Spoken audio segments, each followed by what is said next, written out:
Hey guys, this is my leak. This is the podcast, and today is a little bit of a rant, but kind of goes along with what I have to say about not needing to be your best self all the time.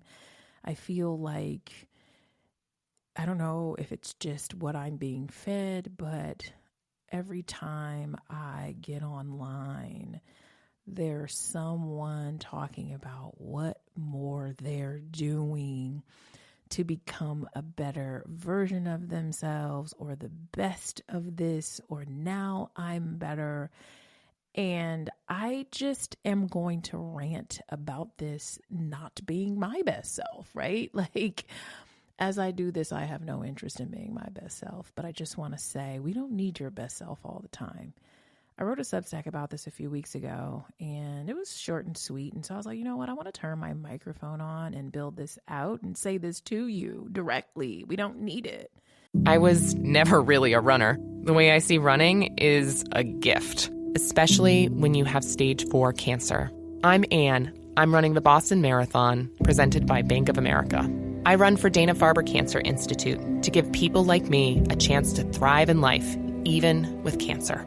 Join Bank of America in helping Anne's cause. Give if you can at BofA.com/supportAnne. What would you like the power to do? References to charitable organizations is not an endorsement by Bank of America Corporation. Copyright 2025. Ryan Reynolds here from Mint Mobile. I don't know if you knew this, but anyone can get the same premium wireless for $15 a month plan that I've been enjoying. It's not just for celebrities. So do like I did and have one of your assistants switch you to Mint Mobile today. I'm told it's super easy to do at mintmobile.com/switch. Upfront payment of $45 for 3-month plan, equivalent to $15 per month required. Intro rate first 3 months only, then full price plan options available. Taxes and fees extra. See full terms at mintmobile.com. There's a history. I want to just back into this. You know, I love this. I want to back into this with the history of self-improvement, which goes back thousands of years, and it is rooted in first philosophy, then religion, and later psychology. And it has evolved over time and been influenced by societal shifts, economic changes, cultural movements.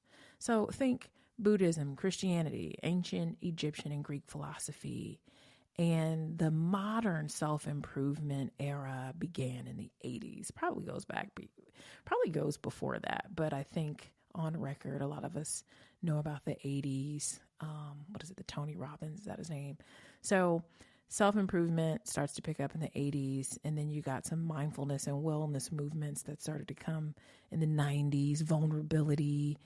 And then the hustle culture of the 2000s, productivity obsession, social media in Silicon Valley, pushing that optimization, routines, biohacking. A lot of that is still happening. And as of late, there's been a shift to self-compassion, which I love, focusing on more balance, healing, and emotional resilience. But I say all that to say that a lot of this stuff just has a history.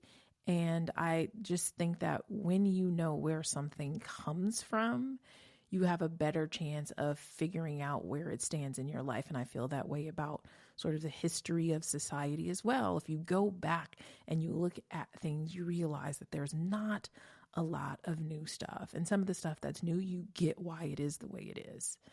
But I feel like everywhere we turn, someone is refining, optimizing, or reinventing themselves.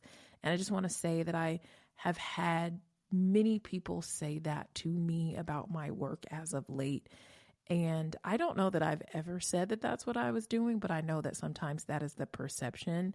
So much of me feels like my life, is just simply unfolding. There's my talent, what I like to do, how I like to show up. All of this stuff is unfolding.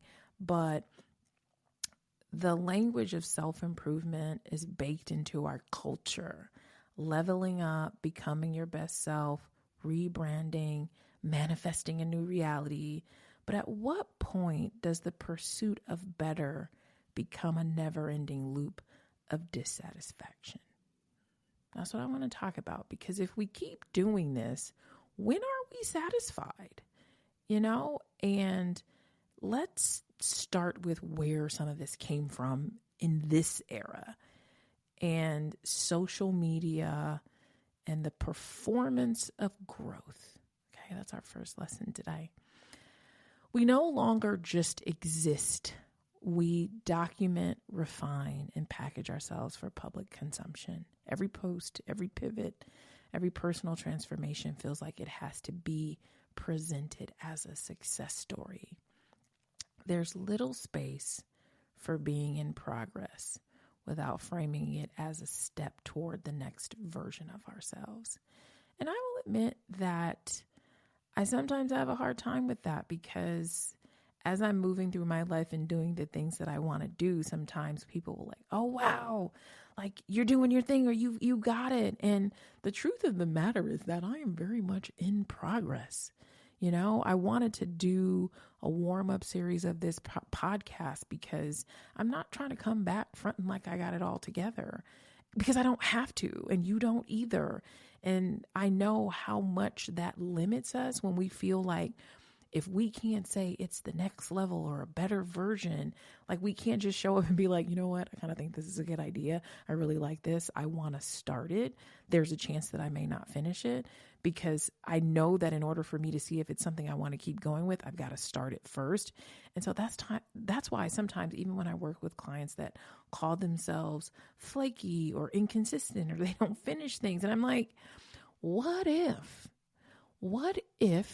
in the doing, you figured out it wasn't what you wanted to be doing consistently? That's progress. And so there is an exhaustion of constantly refining ourselves under the guise of excellence. And I know, as someone who has used the word frequently, I come on here almost weekly to say, I now know that some have taken that and it means something different. And so I want to say that my definition is about showing up and doing the best that you can at something. You know, it's not having it perfect. It's not, never resting or taking a break. It's like, if you have this opportunity, what is the best way that you can do it? But we've been conditioned to believe that there's always another level to reach, personally, professionally, and now in this era, even emotionally. The idea of excellence has shifted from a pursuit of mastery to an exhaustion loop of never being satisfied with where we are. It's not just about improving now, it's about proving that we're growing, evolving, and staying relevant. So we're no longer just improving. We've got to prove to everyone what we're doing. This cycle of constant refinement often becomes more about external validation than actual fulfillment. And so if you don't listen past this next sentence, that's fine, because this is the meat of what I want to say. Trying to be your best self at all times is robbing you of the life you actually want to live. The constant refining, optimizing, and showing up better can feel like progress, but at what cost? When every moment becomes a performance review, when every version of you must be an upgrade, are you actually living, or are you just managing your existence? Yes, I said it. Are you actually living, or are you managing your existence? So let's talk about it, because maybe the life you are chasing isn't hidden under another self-improvement plan. What if it's right here waiting for you to stop striving long enough to actually experience it? So I want to talk about some of the pressure to perform. You know, when I work with clients, there's something that I notice is that people sometimes struggle to say what they really mean. They hesitate and they try to craft the perfect way to say it. And the thing that I say is like, your messy self can show up to the work. We don't need your best self here said correctly. Let it be messy. Let it be sloppy, show up to the work. That's your presence, right? So your best self isn't required to be present for real growth. The messy, unfiltered version of you is a perfect starting point. Real transformation doesn't come from perfection. It comes from honesty, right? How many times do we just need to be honest about what we know and what we don't know? Where we are and where we aren't. And so from being willing to start before you feel ready, to speak before the words feel polished, to show up even when you're uncertain, that's growth. It's rarely graceful in real time, okay? It often looks like stumbling, pausing, or even feeling like you're moving backwards. But that's the work, learning to trust yourself in the becoming, not just the arrival. And so as I was thinking about that and thinking about some of the times that has shown up in my life, this idea that I needed to become before I should show up, I've seen that in my work as an entrepreneur. I've seen that in an attempt to establish long-term partnerships. I've seen that in my parenting and sometimes even as a homeowner. I thought I needed to know more, be more prepared, have all the answers. But the truth is, you don't get ready first, you step into it. And the readiness comes from the doing. And so no amount of planning could have fully prepared me for running a business. No. This episode is brought to you by Audi. The road is calling. Embrace the thrill of the drive with the all-new, fully electric Audi Q6 e-tron. Featuring effortless power, serious acceleration, and advanced Audi tech. It's not just a new EV. It's a new way to experience driving. The all-new, fully electric Audi Q6 e-tron is here. The next chapter of Audi starts now. Imagine what's possible when learning doesn't get in the way of life. At Capella University, our game-changing FlexPath learning format lets you set your own deadlines so you can learn at a time and pace that works for you. It's an education you can tailor to your schedule. That means you don't have to put your life on hold to pursue your professional goals. Instead, enjoy learning your way and earn your degree without missing a beat. A different future is closer than you think with Capella University. Learn more at capella.edu. Amount of planning, no books, no wheatgrass, no HIIT workouts, no books, no 4-hour work weeks. None of that could have prepared me for running a business. None of that could have prepared me for navigating the complexities of a relationship over years. None of that could have prepared me for raising kids, managing the unpredictable nature of home ownership. Each of these experiences taught me that growth happens inside the process, not before it. And so if I had waited to be fully ready, I'd still be waiting. And so that's what I'm saying to you. We don't always need you at your best. Sometimes messy you, uninformed you, honest you, not sure you is still ready to be present in your life, in the living. And so I had this idea because sometimes what I see, and this is just my own theory because I'm not showing up as my best self here. I'm just like, this is what I see. I feel like if there's ever a period of time where you are standing still or you haven't made a lot of progression, or even if it looks like you are, as regressing, going back, when I think about regression, I couldn't help but think of this idea that I had when my kids were really little, and out of nowhere, it would be like, I would think that they were having these sleep regressions, and all the language is baked into society around that as well. But when I really sat with it, my kids might not sleep like they used to for a couple nights. And then a week later, I felt like they would have all these new skills, 100 new words, or just now they can do something differently. And I said, maybe it's not a regression. This looks like a download. So when you are taking a step back or you're on pause for just a second, what if the moments we feel stuck or like we're moving backwards are actually making space for something new? What if your career setback is a moment for you to have some major growth? What if the relationship struggles you're having are the way that you find clarity? You know, there's so many times that I was failing only to know that I was truly being redirected into a better fit. There's something that an HR professional taught me during my long days managing a team. But one of the things I hated most about being an employer was letting people go. Like, I've done all the therapy around it. You know, I've talked to all the executive coaches. But my HR person said something when I hired a new HR person. She said something, and it was along the lines of, what if I viewed it as an invitation for someone to succeed elsewhere? And in the moment, I'm like, damn, that's cold. But when I really thought about it, I'm like, if this really isn't for you, what would be a better fit that you can go succeed? And so if you've been let go, or if things didn't work out, what if this is an invitation to find success elsewhere? And so that is my spiel on the regression. And lastly, I want to talk about the power of presence over perfection. Not every area of your life requires excellence at all times. I think that is the part that's really tricky. And I also mean that in our careers.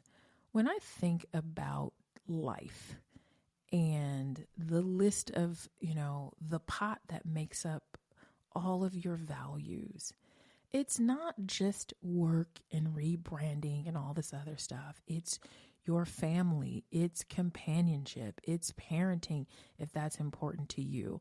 It's spirituality, it's social life, it's community, environmental issues, art, aesthetics. So often we don't even consider turning up the volume in some of those other areas in our lives. The minute we feel unbalanced, it's like, I must always tinker with the work knob. But what if you tinker with some of those other knobs? And I say all of that to say that not all of those areas, parenting doesn't require excellence at all times. Your relationships don't require excellence at all times. The gym, I went to the gym today, and I went out last night for dinner with a friend. And then there was the daylight savings, whatever. And I got to the gym, and number one, I said, you know what? I'm going to do presence over, because perfection is not even in my vocabulary, but it's going to be presence over, in the words of, I said to my trainer, I don't want to do all that jumping around today. I'm going to be here. I want to be present. So slower warm up. And I ended up just doing slower, heavier weights, and I still got my workout, and it wasn't my best. And that's okay. Some days call for your best, but most days just ask for your presence. So let's do the final takeaway. You don't have to grade your performance every day. Your best self will come and go, but your real self is always enough. I want you to give yourself permission to stop chasing perfection and start trusting the version that shows up, right? Same thing for this podcast. I'm allowing the version of me that needs to show up. Not the version that wants to tell people what they want to hear. Not the version that's going to be her best. Like this, I need this to be my highest ranking, get the most plays. No, ma'am. She's present. She wants to talk to her community. She feels like there's something important to say, because it's just like, let's give some of the best self a rest. And this may not resonate for everyone, and that's also okay. It's for who it's for. Y'all know my saying, take what you need, leave the rest on the floor. It's just fine. So think about it. Where are you pushing for excellence when presence could be and would be enough? Maybe true self-improvement isn't about constantly optimizing or curating yourself into a shinier package. Maybe it's just giving yourself permission to be whole right now without the pressure to prove that you're always in motion. Because at some point, we have to ask, when do we get to just be? I'm here for you to just be. All right? Thanks for listening. Share this with somebody who needs it. Bye, y'all.